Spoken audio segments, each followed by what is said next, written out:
امام شافعی یہ استاد ہے، امام احمد بن حنبل وہ شاگرد ہیں. اب استاد اپنے شاگرد کے گھر آئے، انہوں نے اپنے بیٹے کو کہا کہ میرے جو استاد ہیں نا ان میں 2 کوالٹیز ہیں کہ ایک تو تہجد کی نماز کبھی نہیں چھوڑتے اور دوسرا کھانا بہت کم کھاتے ہیں. تو انہوں نے کھانا پکایا بیٹیوں نے اور پانی رکھ دیا کہ رات کو تہجد کی نماز کے لیے وضو کریں گے. صبح اٹھے تو برتن بھی پورا کا پورا بھرا ہوا تھا اور کھانا بھی زیادہ کھایا ہوا تھا. تو انہوں نے پوچھا کہ یہ کیا؟ تو انہوں نے اپنے استاد سے پوچھا کہ استاد جی یہ کیا بات ہے، سمجھ نہیں آئی. کہتے ہیں کہ کھانا کس نے بنایا تھا؟ تو میری بیٹی نے بنایا تھا. تو انہوں نے کہا وہ حافظ قرآن ہے؟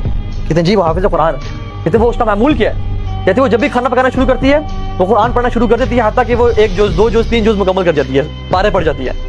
تو کہتے ہیں کہ اس کھانے میں اتنی لذت تھی کہ میرا ایک لقمے کے بعد دل چاہا کہ دوسرا لقمہ کھاؤں، اور کھاتے کھاتے میں نے نارمل سے زیادہ کھا لیا. اسی رات کو میں ساری رات حدیث پہ کام کرتا رہا اور اسی وضو کے ساتھ میں نے اس رات کو تہجد کی نماز پڑھی. یہ ہے قرآن کی برکات. جو گھر میں عورتیں قرآن پڑھتی ہیں اور وہ کھانا بناتی ہیں تو اس گھر کی برکات ہی اور ہوتی ہیں.